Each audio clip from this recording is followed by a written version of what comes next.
Hello, good evening, one and all, and thank you for joining this day four of Industry Connect brought to you by Inspire Talks. So, to let you know, today is our day four, and the topic which is going to be covered today is code in cloud, and it is going to be delivered by a person from AWS. So, Suman sir is going to talk about AWS cloud. So, like giving a short introduction about Suman sir. So, he's a principal developer advocate at AWS, just like I mentioned. And apart from this, he's been on more than 30 white papers published for Broadcom, IBM, and Hitachi data systems. He's also a frequent speaker at various national and international conferences like SNIA, GHCI, and PyConference.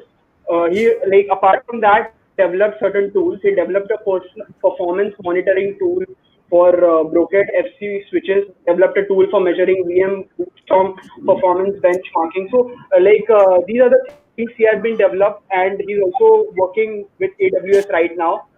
So, thank you so much, Suman sir, for your time, for your knowledge, and on taking this webinar for our audience. Without wasting further time, I'll just pass it over to Suman sir and let him introduce himself to all of you. So, hello, Suman sir, and good evening. Thank you for Sunday. Thank you so much, Omkar, and hello everyone. Thanks so much for such a overwhelming, introduction. I don't think that sir goes with my name, but it's always good to hear. But I'm miles away from that title, so I'm just like any one of you. Okay, so it's just like my age is, not as yours. I'm quite old now, but I'm based out of Bangalore, and I joined AWS around 1.5 years back.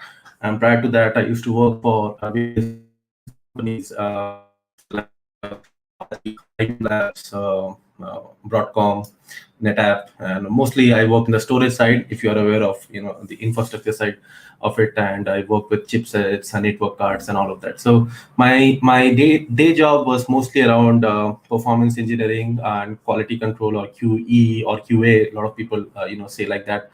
And I always wanted to get into cloud, and that's how I just switched my gear to the cloud journey in 2000, just a couple of years back, 2018, when I joined AWS.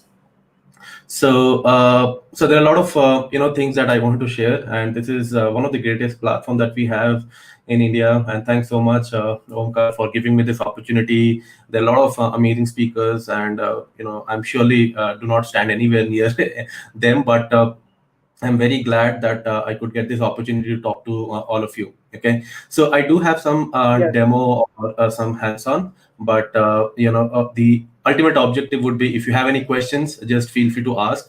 I'd love to answer. It could be anything around cloud, whatever it is, mind. Sorry, your voice is breaking. Can you check with your network connection? It's breaking. Oh, okay. So is it okay now? Or it's still breaking?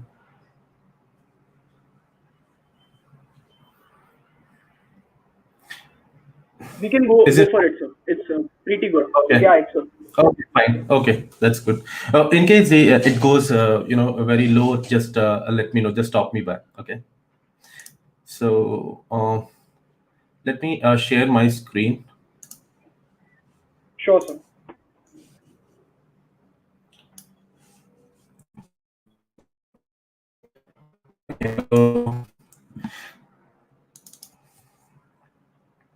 So while I'm in the project, I may not be able to see any questions as such, but do put that in the comments so that we can go over that. So the idea of this particular session is for next, some time, maybe an hour or so. I want you to get an intuition about cloud computing. If you are new to that, if you are already experienced, or if you are already working in that, then we will have something to look into. Okay, we'll have some demos, or I'll show you a few of the things as a developer which you can make use of today. Okay, so I really don't want you to waste your time, and I really want you to get something from here. Okay, so because it's a weekend, and that also in the evening time, right? So you are spending 30-40 minutes. I want to make sure that you learn something. Okay, so I'll just jump in directly to the main thing, right? So why or what is AWS? So as many of you might know, that AWS is one of the platform that we have in when you talk about public cloud, right? So we know what cloud computing is. If you don't know that, basically what it is you can either buy servers or desktops or any systems in your data center and work with it, or you can rent it out, right? So you can ask AWS that, hey, I want a server with this much of CPU, GPU, memory, whatever it is. You can get it from AWS, and once you're done with your work, you can just scrap it, right? So it's just like pay as you go model, right? So you don't have to worry about capital expenditure. That's the whole idea, right? And most importantly, apart from this, ease of use, what is very important in AWS or any in cloud platform in general is you can scale your application, right? So today you might see live cricket matches or any matches in Hotstar, or you might see a Netflix, right? So you can imagine that people will not log into Hotstar every time, right? They might log into Hotstar when India Pakistan match is going on or IPL is going on. So we can understand that the load in Hotstar would be, at times it would be very high, at times it would be low, and all of that. So imagine that if you have to build an application like what Hotstar is making on premise, you might have to buy the hardware which should be capable to take care of the workload at the peaks, right? But that would be very expensive, right? It would be only utilized only on the day of the match, and after that it won't be of that use. So it's a waste of money and resource. So that's where AWS comes in, where you can scale your application based on your workload, and it happens all automatically. Now there are lots of benefits that I just talked about. Cost benefit. You can do. Development becomes more agile as you can experiment more, and you can build and you can test. You can see what works, which what doesn't work, and you can just move on with your innovation, or with your you know with your product or prototype, and make it as a MVP, or minimal viable product which you can push to the market, right? So that's the agility that you get in the cloud.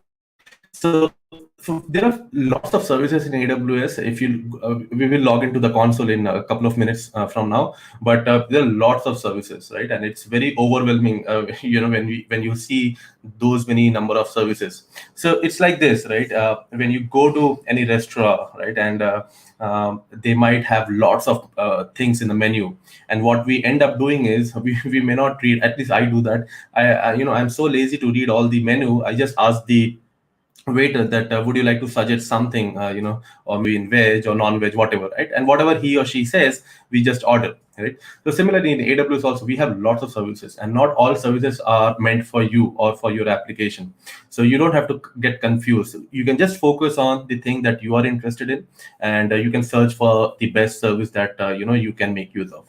Okay, so that's the whole thing. And when we speak about so many services, you might ask, why do we have so many services? So the reason that we have so many services is because there are different customers. They need different kind of requirement. They all have different kind of requirement, and we try to have one service or feature set for different all the customers who have their need. So it's not like if you have 1,000 customers, they all ask for something, we make 1,000 features or services. It's not like that. But when we ask customers and they give that feedback, and if that use case, or that requirement is very generic and it's very meaningful to many customers, then we try to think and start building around that. So our research team or the engineering team, the way that we work is basically we hear from customers, rather than we engineers go and start narrating something. It doesn't work that way. It's always backward. Like, we hear from customer, and then we start working on the products or services, whatever it is. So the way that the infrastructure is laid down in AWS is we have various regions, right? So if you see here, this is India, and we have a Mumbai region here. So you can think of region as the place where we have the data centers, right? So you can, when you create a virtual machine, you can pick which region you want to create that region, whether it would be in Singapore region or Mumbai or US, or there are many places like in Korea and other places. So you have to just pick the region when you create that resource. Okay. And one other thing is, the everything is redundant. So in the sense that if anything happens within that region, there is any hardware, most of all the services have redundancy. So resiliency and redundancy, these are the core thing when we talk about AWS, right? So you don't have to worry about all of that. So fault tolerant, DR, all those kind of things are inbuilt as per in the design of the data center itself. So we don't want to get into all the services now, but I really want to give you an intuition of few of the core services which you might want to use. So one is the virtual machine, right, or EC2 instances as we call it, elastic compute. So what it is basically it's a virtual machine in the cloud, right? So virtual machine, as you know, we need to create or we need to have a hypervisor for that, right? So if you're a student or if you're playing around with Docker or anything of that sort, you know what hypervisor is, right? So we have the physical server, and the physical server can have some operating system, and on top of it we have the hypervisor, and then we create virtual machines. That's how a typical stack of VM work. In AWS, we used to have Zen as a hypervisor. We used to have that, but now we have our own hypervisor, which is in-house, and that's called Nitro. Okay, so Nitro is a platform. So we acquired one company, I guess in 2015-16 timeframe. I do not remember the exact year. It was an Israel-based company, and they started to make chipsets for us. All the chipsets that you have in the actual hardware in our data center, they all are made by them. Okay, although we have Intel chipsets, but the whole board and network card, storage interface, everything is built in-house. Okay, so we use Nitro as an hypervisor, and on top of that we create virtual machine. So I will show you that how you can create a virtual machine, but it's just like a few clicks. You can select the operating system, you can select the number of CPUs, GPUs, whatever it is, and you can create your virtual machine. Similarly, the next core service that you may like to use if you are getting started with AWS is the storage, that is the block storage. And the block storage is nothing but just like a drive, internal drive to your virtual machine or internal drive to your server, whatever. You can think of it as a storage on which you can write something only after you create any file system, right? So that service is called Elastic Block Store, and you can create storage EBS volumes of any size, and you can just keep on attaching it, okay, so, to your virtual machine. So let's say you have a 1 terabyte EBS volume, and you attach it to one virtual machine, and then once you are done, maybe you can destroy that virtual machine, but the data still it can be still there in that EBS volume, and you can attach that volume to another virtual machine at later point in time, right? So it's always persistent. So that's the flexibility. You can connect the same block storage to different EC2 instances. And we do talk as a developer, you will be often be using databases. So we have different types of databases, like relational database or key value database, like DynamoDB, or document database, then graph, which the service that we have is called Amazon Neptune, and all of that. Even we have quantum computing as well. So there are a lot of things that we have. You have to pick the database that is of your interest, right? So let's say if you are mostly into MySQL or Oracle, you may like to use RDS or relational database. If you want to work on any let's say key value store, then you can, or rather NoSQL database, you may like to explore DynamoDB, stuff like that. So this is something that a very typical use case for any developer. You would need some database to store your data. And lastly, we should talk about Amazon S3, because S3 is one of the storage which everyone uses almost, whoever is running any application on AWS. So S3 is basically is our object store. So what it means is basically just a place where you can just dump your data, right? And it can be accessed across the globe from everywhere. I mean, provided that you have granted the access. But you can think of it as just like how maybe Dropbox work, right? But it has a lot of more flexibility, and it has a very tight integration with other services within AWS. So if you are into machine learning, what you can do is you can put the training and a test data set in S3, and you can start the training on AWS on any platform, maybe in EC2 machine, or we have a platform called SageMaker, and that SageMaker or EC2 machine can talk to S3, and it can fetch the data from there. So it has a very tight integration. So whenever you have a requirement to dump data, and the data you expect that data would scale over the period of time, S3 should be the storage that you should pick up. Okay, so now how to get started? There are lots of documentation, training materials available. Sir, we have If a you want, question. yes. We have from Alex. He's asking if I'm using virtual machine with Windows for 1 hour, how much credit will it cost? Yeah, that's a good question. So the way that we work, the billing happens is it happens a lot of services. The billing happens per hour, or even there are a few services which happens per second as well. So you need to check what is the billing cycle for your virtual machine, and you will be paying free tier, and but what would be the amount, I'm not very sure. You need to check because all the services are different, and it's not about Windows. Okay, so Windows doesn't have a different pricing scale, but what type of EC2 machine that you are running, that matters a lot. So let's say you're running a T2 micro or T3, whatever it is. So you have to just go and check in the pricing website or the pricing link, and there you can just check what is the EC2 machine that you are using. Just check the type of that range, and then check that price. So if it is, let's say, 1 cent one per hour, then it would be 1 cent per hour. Okay. I hope, Alex, that answers your question. If you want further, you can interact with us in comments. And Suman sir, let's just start. Okay. Sorry for Sure. disturbing. Yeah. No problem. Thank you. Yeah. If you have any follow-up questions, please let me know. Yeah. So as I was saying, so to get started from there, you may get lots of training. And if you're a student, and if you have a college email ID and not Gmail or Yahoo email ID, if you have a college email ID, then you can enroll to the AWS Educate program, which is a free program, and you need to have a college ID.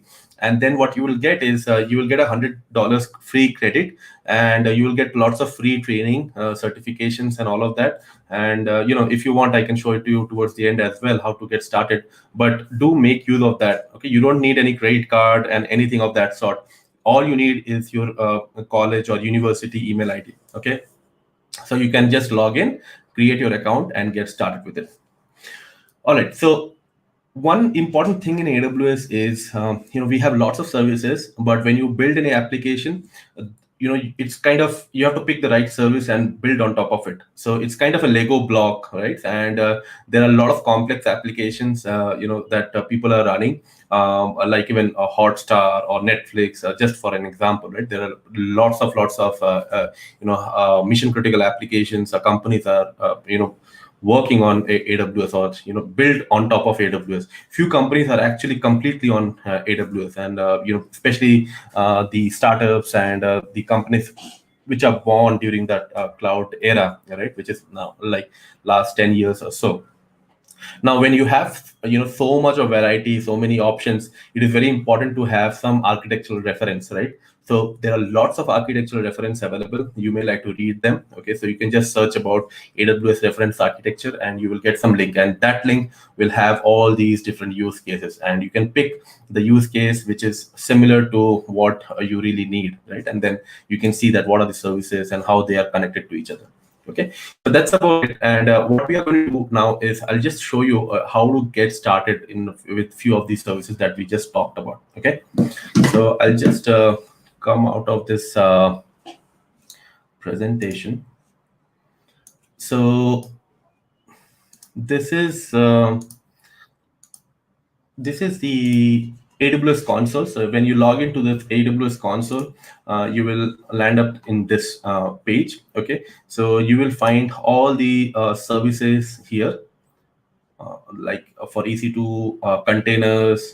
Then you'll have machine learning as well. If you just scroll down, you have lots of machine learning services, and there are a lot of other services as well, like application integration and stuff like that. So the basic thing that I really want to show you first is the EC2 machine, because that is something that you may like to start off first place. So I'm just opening it in a new console, and the way that you can create an instance is you just have to click on launch instance.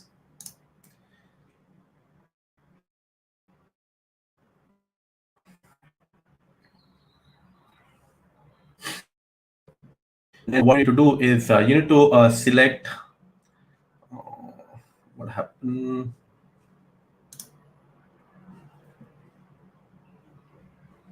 Okay, so you need to select the type of instance. And now we started to support Mac OS from this reInvent. So reInvent just got over last week. So reInvent is our annual technical conference. This happened for last 3 weeks. So you can watch out the recordings in the YouTube or in AWS website. You will get the link. But here you can select the operating system. Okay, so let's say we select Amazon Linux 2, and you can even search here if you want Windows or anything, right?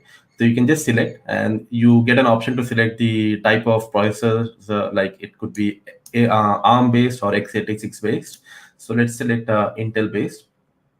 And then here you select the number of virtual machines and memory. Okay, so as Alex was asking about the pricing, so this is where this pricing comes into picture. So based on what type of instance that you select, the pricing would be different, right? So how much it would be during your free tier or after your free tier, you can check that.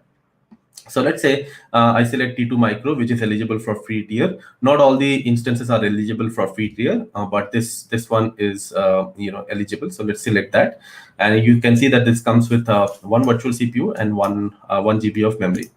Let's click next, and you can actually create a couple of instances at the same time. So if I write 10, it will create 10 virtual machines. So you can do so. So there are lots of other configuration in the networking side. So let's not talk about it now, because that may not be of that interest at this point. But there are options available, and these things you can set it up at later point in time as well. But just to let you know that this is the whole wizard. And here you can put some startup script. So let's say you want to do something at the boot time or after the first boot, you can put that script here. Or you can do it later on as well. We don't want to do anything of that sort at this point. So let's click on next. And here you can add the EBS volume, which we just talked about. So by default, you can see that this comes with 8 GB of volume, and this is the root partition or root file system, right? So if you want to create another volume, you can just click here and you can give some size. So let's say 100 GB, right? And this is the check button which says that delete on termination. So this is what I was talking about. In case you delete this EC2 machine at later point in time and this button was not checked, right? In that case, what will happen is this volume will not get deleted even after the termination of EC2 machine.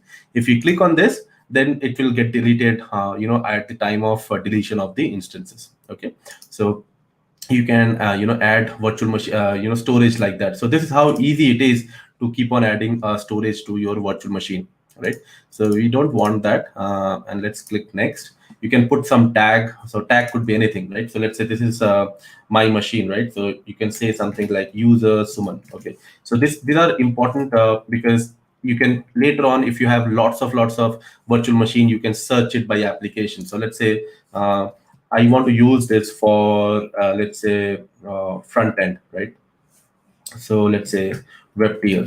I can keep on adding tags so that I can search and automate things at a later point in time. Next comes the security group. So this is where you give, it's kind of a virtual firewall where you can just allow what kind of access that you want in your virtual machine, right? So you may want to open some port or close some port, stuff like that. So this is where your security group comes into picture. So let's keep it as default.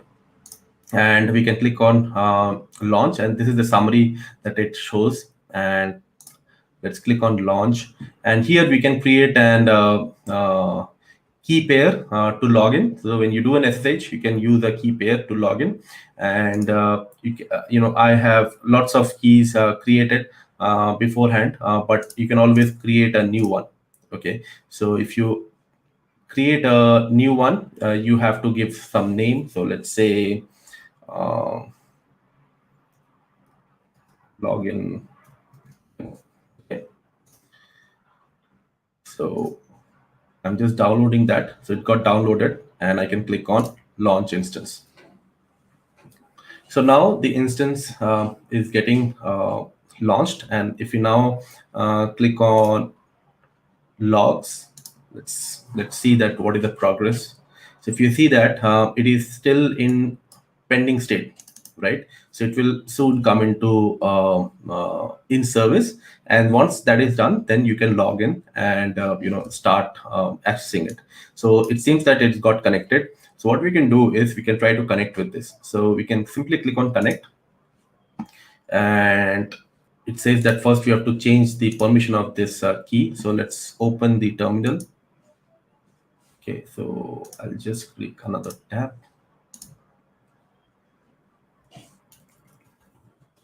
So let me go to download, and I have to first change the permission, and let's now copy this, and let's try to connect.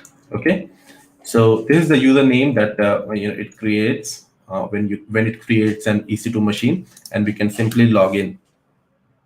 Okay, so it just confirms the fingerprint, and I've logged into the EC2 machine, right?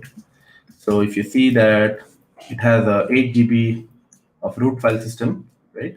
And if we see that, where is that? I guess, yeah.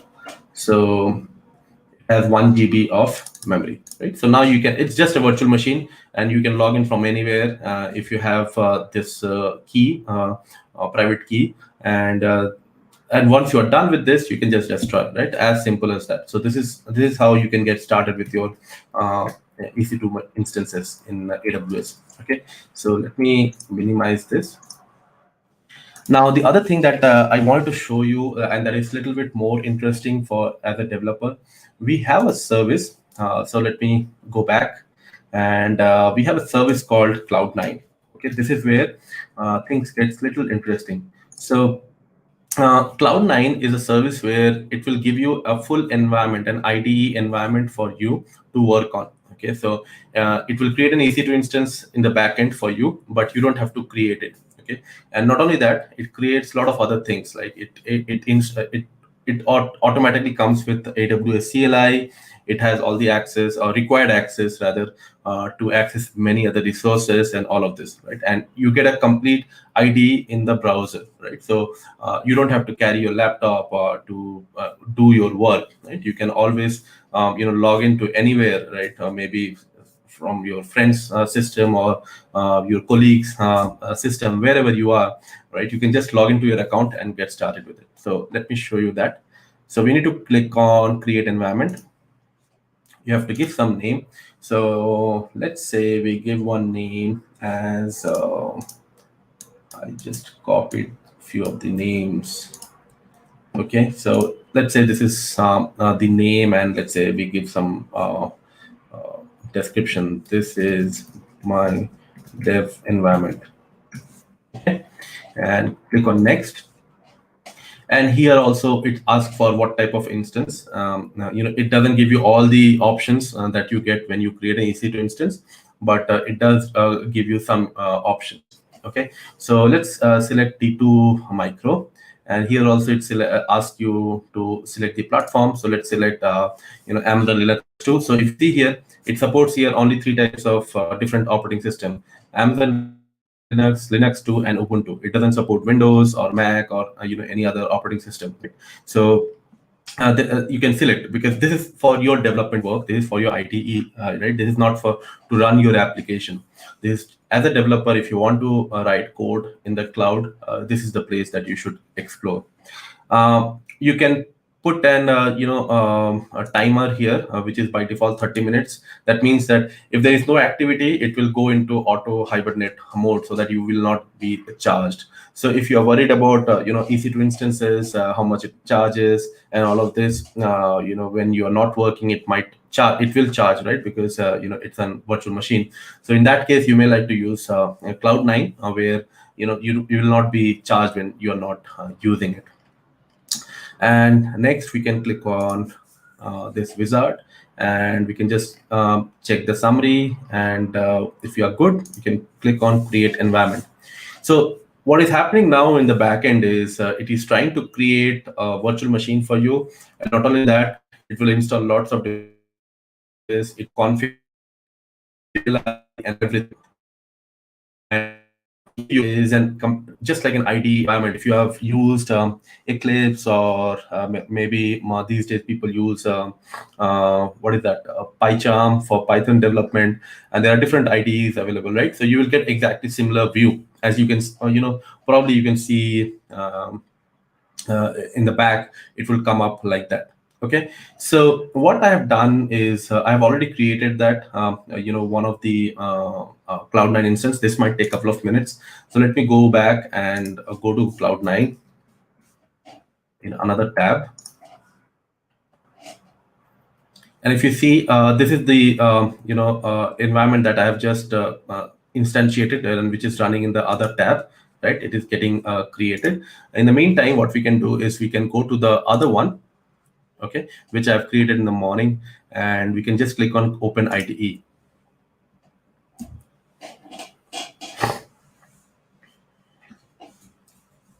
So since I was not using for last 30-40 minutes, this EC2 instance was stopped, and now it is, as I clicked on Open IDE, it is now again starting off. So I was not charged while I was speaking to you, and till I stopped this particular using this particular Cloud9 instance. So let's give a couple of minutes. But while this is going on, I want to show you that what I'm going to show now. So this is a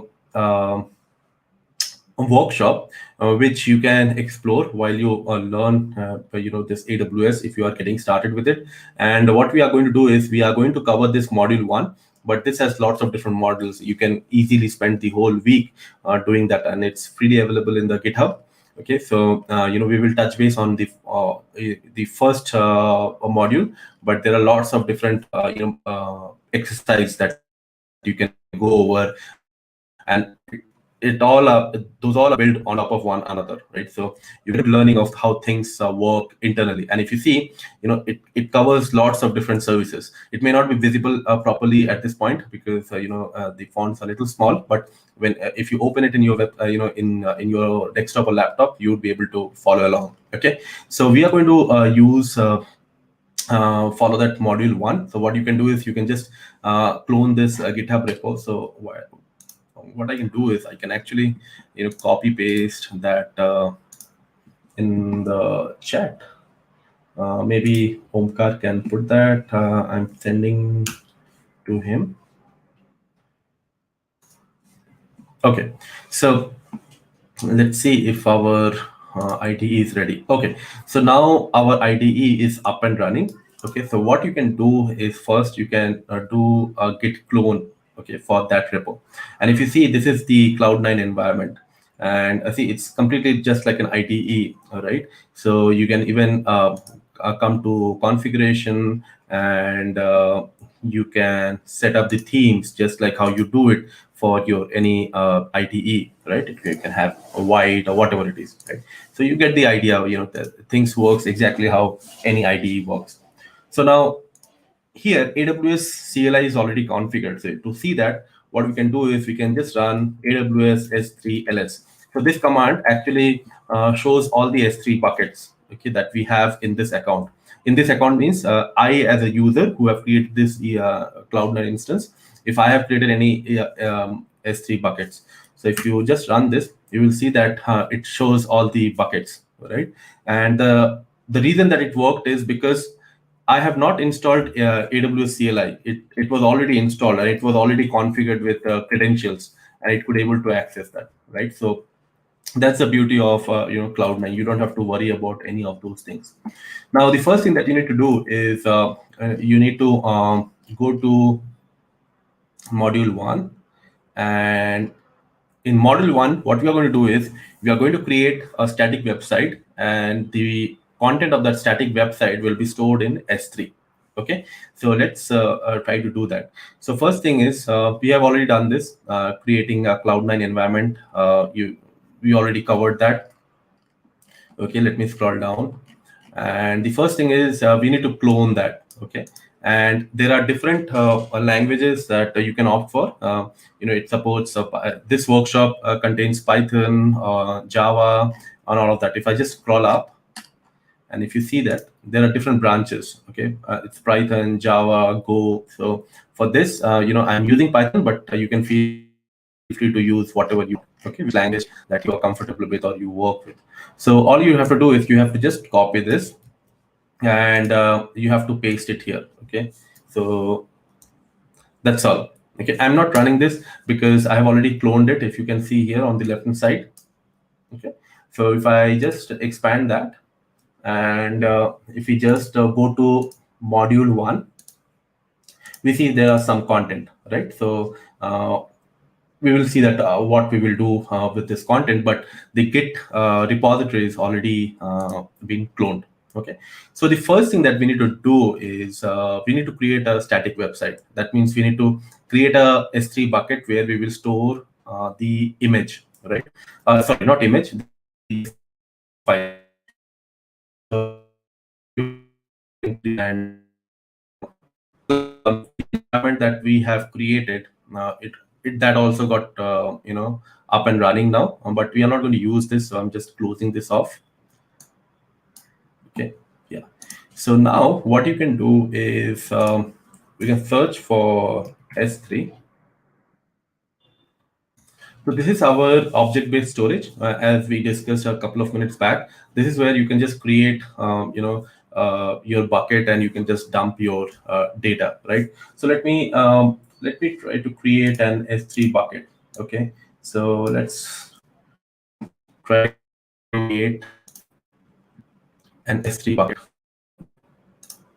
We name it like this, and the important thing is bucket name should be unique. So because bucket name is unique across the globe, it's not only unique within, it should not be only unique within your account, but it has to be unique across the globe. So if I just say a bucket name as Suman, there is a high probability that there will be a bucket in this name. If I just go and create, you'll see that it says that a same name already exists, right? So let's try with this name, or we can give some other name. Okay, let's say Suman demo 1 2 3 4 5. Okay, so let me just copy it because we might need this. Okay, and we are blocking all the public access and all of that. I'm just creating a bucket. Can you zoom in? Can you zoom in? Make it large. Okay, yeah, sure. How about this? Yeah, sure. Yeah, great. Okay. So I'm just giving the bucket name. That's the only thing that I'm giving, and I'm just scrolling down and clicking on create bucket. Okay, so now it looks like our bucket got created. If you see the message in the top, so I'm just closing this, and now if I just search for that bucket, and I see that this bucket got created. Okay, if I just go inside, I see that there is no object here. Okay, this is where we will be putting some object. So now let's do this. Let's go to our Cloud9 instance, and we have a static page inside this. So this is our HTML. We double click on this. You see this. this is an IDE, right? So you get an full development environment. The IDE, sorry, the index.html got open on the same window. So you can run your CLI in the bottom, you can edit your code on the top, right? So what we want to do is we want to copy this to our bucket. And this time we will use CLI. Okay, so let me just copy this command from another terminal, and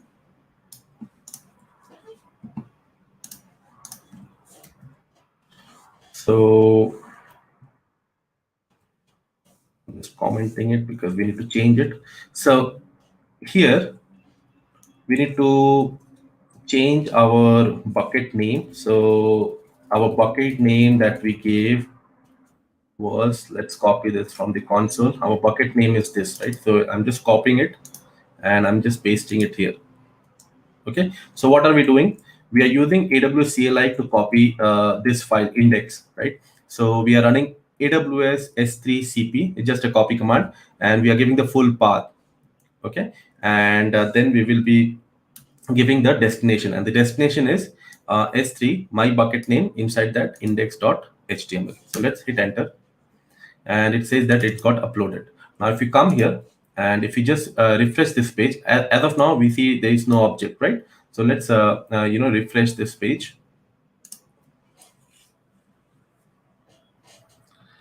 and we see this HTML file, right? So now we can access this page, but since there is no to this, we cannot create a web server.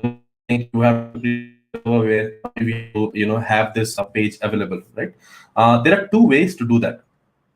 In the workshop, the way that it says is like this. Okay, I'll show you what the workshop says in the GitHub repo. Okay, and then I'll tell you why not to use that. So one way that you can simply put anything in S3 bucket and create a static web page is by just coming to properties, and if you just scroll down, there is an option of static website hosting, and if you can just edit, and if you just say enable, what would happen is it will just ask you for the index page. So it can be we can say what should be the name of the file. So I can say that should be index.html, and what should be the document name for error in case it returns some error. We don't have any other file, so let's say error also, it will give this one, and then you can just save these changes. But there's a problem with this. If you want to do this, we need to make sure that the bucket have a public access, right? So let me show you this. Let me just save this and then I'll show you.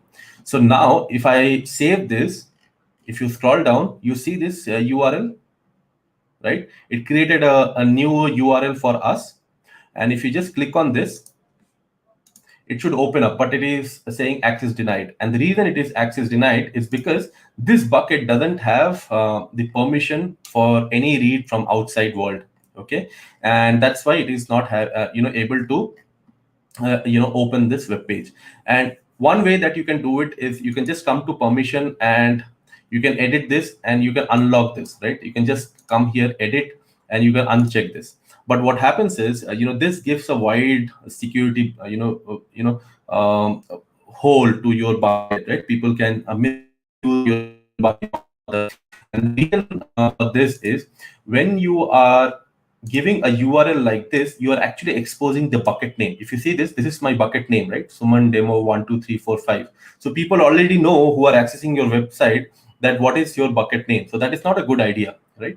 So that's why we are not going to use this this approach. Okay, so let me go to the property and come to static web hosting, and I will disable this. Okay, so we are back to normal. Now, how I can make this index.html file as a web page, right? So there is a service called CloudFormation. CDN. So let me show you this. CloudFront.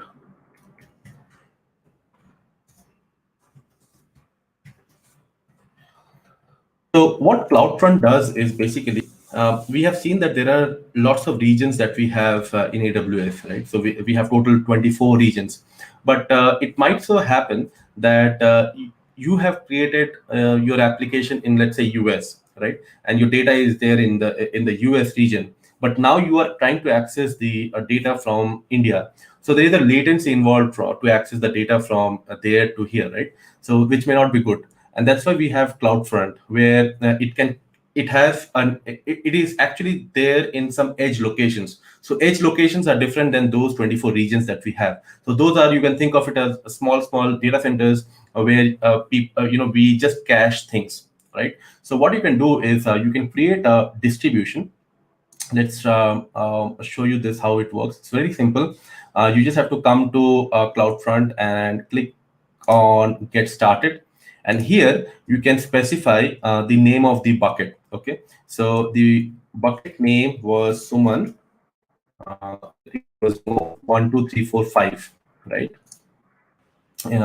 Let me again see that. I'll open S3 in another tab, and I guess it was Suman 123 demo 12345. Okay, I just created it at 643. Okay, so this is the name of the bucket. So what we can do is we come here and we selected this, and the next thing that we need to do is to restrict access. And now what will happen is my CloudFront is going to access that HTML file, right? And how it can do so is using origin access identity. So, scary, but what it is basically is it is now a user which will have the privileged access to S3. So external world will talk to CloudFront, and CloudFront internal user, this user which we are going to create, will talk to this S3 bucket, right? So that's the only thing. So you can give some name, let's say CloudFront user. Okay, so you can give, this is not the username, this is just my comment. Okay, and we want to update the policy of the bucket. So let me show you where we can see this. If you come to permission, and if you scroll down, you see that there is no bucket policy. That means this bucket doesn't have any policy at this point. So we are saying that create create a new user, and have that user access to that S3 bucket and update that bucket policy. Okay, that's why I have clicked on yes. And then we can just say redirect to all HTTP to HTTPS for security purpose, and we can come down and we can say that the file that it should use is index.html. Okay, that's all. So now I can come here and click on create distribution. Okay, so now what is happening is if you come to distribution, you'll see that this is getting created. Okay, the second one, the first one I have already created in the morning. So if you see that this is now getting provisioned in progress.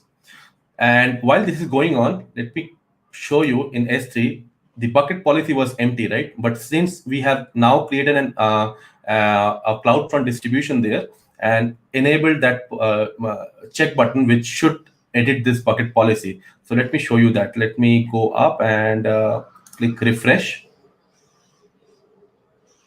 And now if you come down, you will see that it has a policy. And the policy is, all the policies are in JSON format, so it's pretty easy to read. So it says that it should allow. So the effect is allow, and the principle is who is going to get this access. So it says that it should be a CloudFront user, and it is an origin access identity, and this is the identity ID. Okay, so now showing you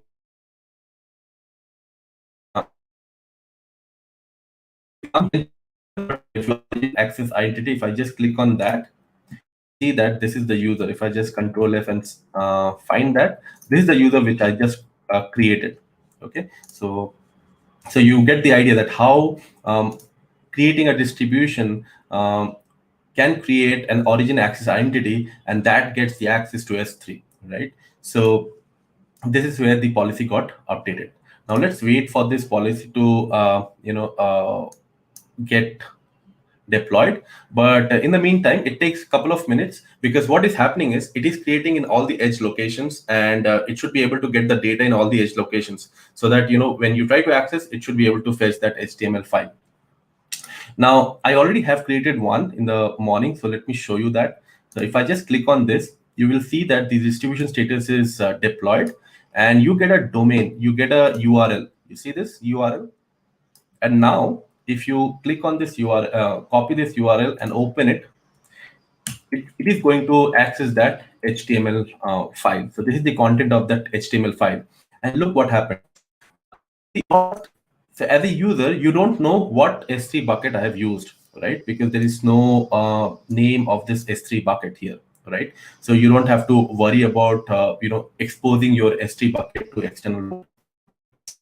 So this is how a CloudFront can be used when you are hosting any static web page. So it looks like our deployment is also over. So let's try to see that. Let me click on this, and this is the URL, right? So let me open a new tab and hit enter. See that. So it's actually accessing the same page in the S3 bucket, right? So this is how you can use Cloud9 for, and CloudFront and S3 to deploy any static web page. So I had planned for another demo, but I guess we are already on time. But this is, I would strongly recommend you can clone this repo and keep on doing all the modules. And if you have any questions or queries, you can always ping me or reach out to me. So if you have any questions, please let me know.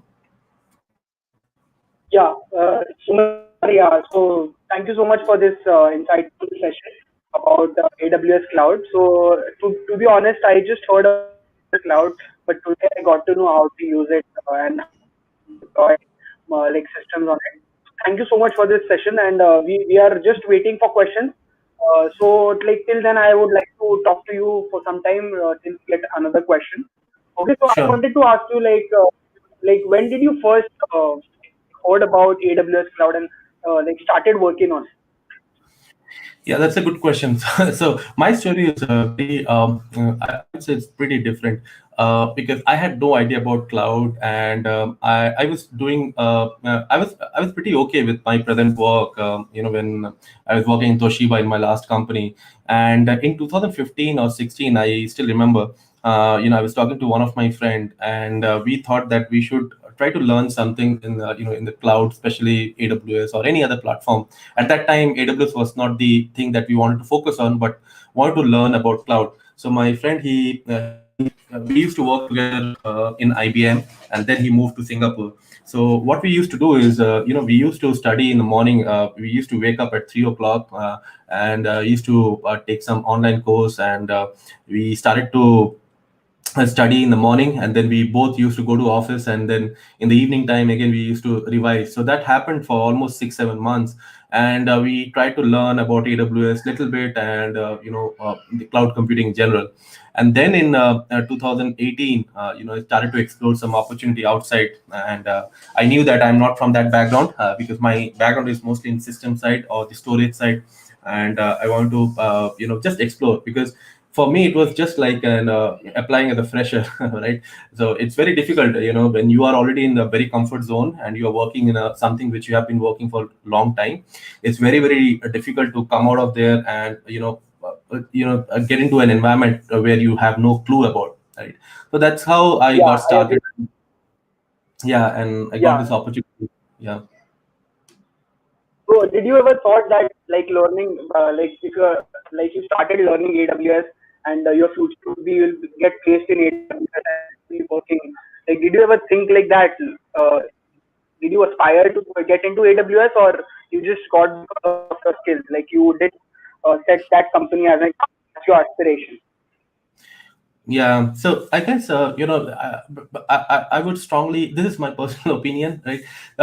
So there are a lot of people that might talk that yeah, AWS, Amazon, or there are many other companies that it's a dream company. We should work there. I don't think that way, because it's good to have a dream, good to have a dream company. And the problem with humans and problem with people like me is the dream changes very often, right?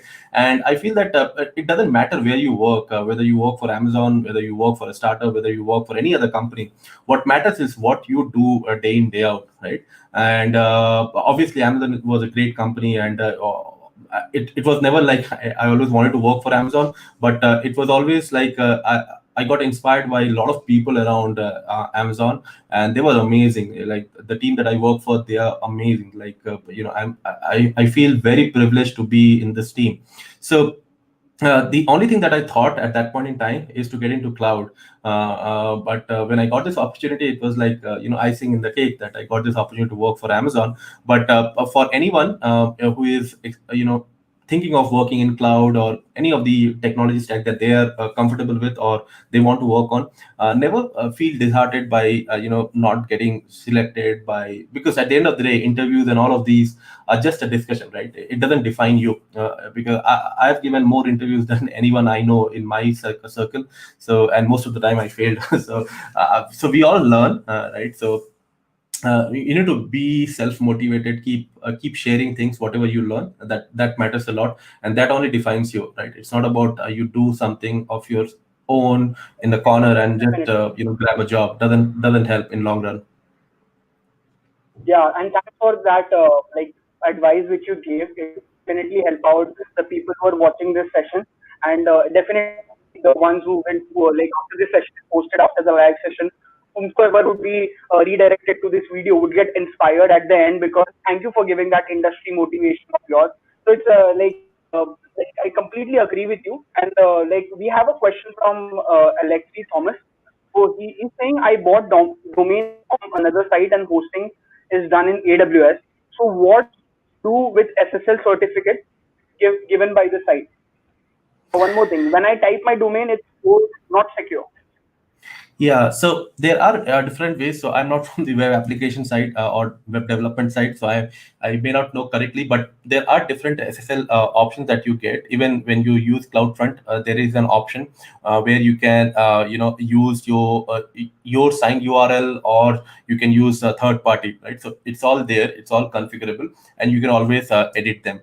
So when you are using some third party signature or third party SSL, you have to be compliant. Okay, so there are options available. So it all depends where you have deployed your application.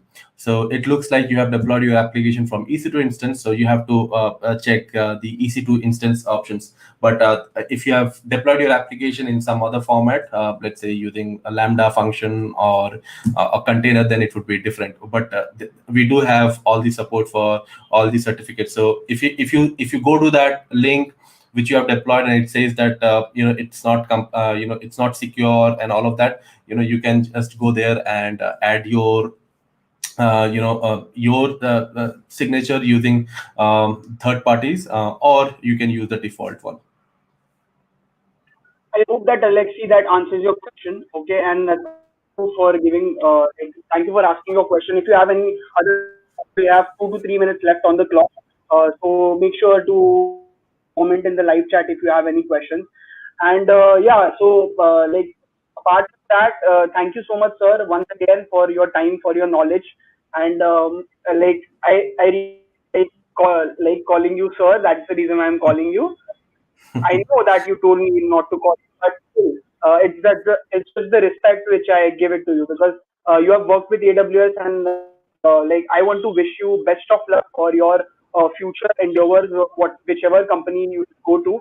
Okay, so you have a lot of knowledge to share too, and thank you so much for being a part of this community, being a part of Industry Connect as our day four speaker, and influencing a lot of students, taking up this seminar on a Sunday, and like delivering it like from ground zero to this, like making them know about what AWS cloud is we use.